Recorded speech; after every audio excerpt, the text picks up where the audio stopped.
Hey guys, back again to answer some of your questions. Charlie's got Country Road, Joe has Let It Go. If you kicked a snag, what would your song be? I reckon my song would be Another One Bites the Dust by Queen. Another one bites the dust. Hey Fags, I love you. From Charlie, again, I love you too, Charlie, especially when you play well. I love you anyway. What impact has Cam Bruce had on the players since joining the club? Well, you're better off to ask the midfielders that, but from my perspective, I think he's helped quite a few of our midfielders take their game to another level. I think Huey McCluggage is a good example of that. He's now gone from being a good outside player to being a good outside player and a good inside player. So I think that's the sort of impact Bruce is having. He's getting them all to play their role. He's obviously a highly experienced AFL player himself, having played over 200 games for Melbourne, so he has a lot to offer, and he's been doing that since the day he arrived. Next question, goal after the siren.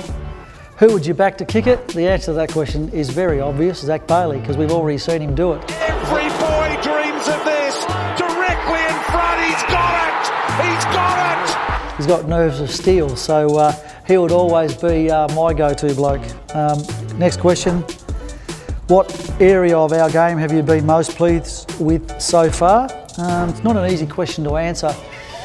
I mean, we're the number one offence in the comp at the moment, which is exciting. We're averaging well over 100 points a game, which is, makes our games, I guess, entertaining and good to watch. But our team defence is down around 70 per game, which I think is the third best in the comp, which is as high as we've probably been. So I'm probably more excited about the team defence, to be honest. I think that's what we need to be really strong at if we want to try and challenge this year, and so far so good with that. You have to take one player on a family holiday. Who are you picking? Jeez. Depends what you want.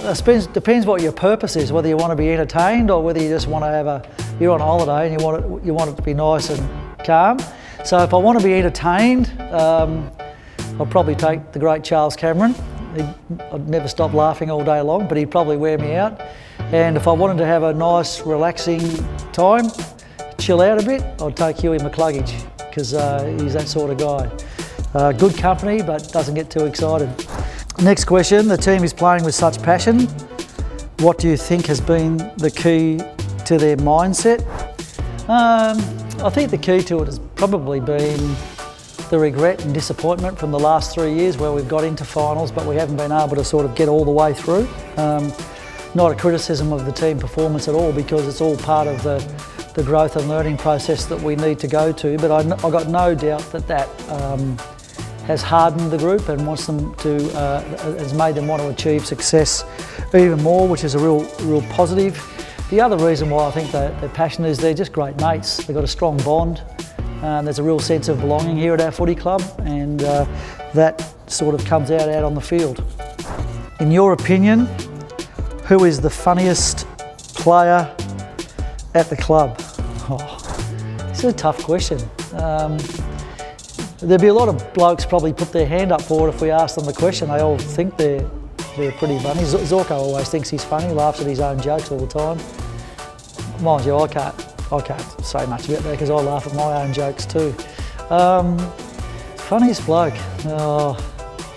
It's a toughie. I'll need the list in front of me. Kai Lohman is pretty funny, and so too is Darcy Wilmot for first year boys. They have a bit to say, and they do make you laugh. Charlie we've given a mention to, so you'd probably you'd say he's up there. Trying to think if there's anyone else with funny,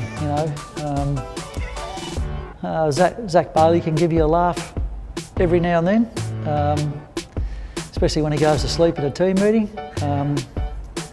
which I don't think's actually been funny, it's just Zach being Zach. Matho's a pretty funny guy, so I'll go for Matho, after I've mentioned everybody else. And the last question, barring injuries, how do you see Eric, Darcy, Dan, Joe and Oscar all fitting into the side? Good question. I don't know whether they all can, I'm not sure. The race that we run out of will definitely need to be high because most of those guys are over 200 centimetres, so it'll be a very tall forward line, and You know, when you're trying to pick a forward line, you're trying to go for balance because you need height to help you win the ball in the air, but you also need speed to win at a ground level and to apply pressure. So it's one of those big decisions that we'll have to make, hopefully at some stage during the year, because they're all available. But right now I'm sitting on the fence with it and not giving an answer because I really don't know the answer at this point in time.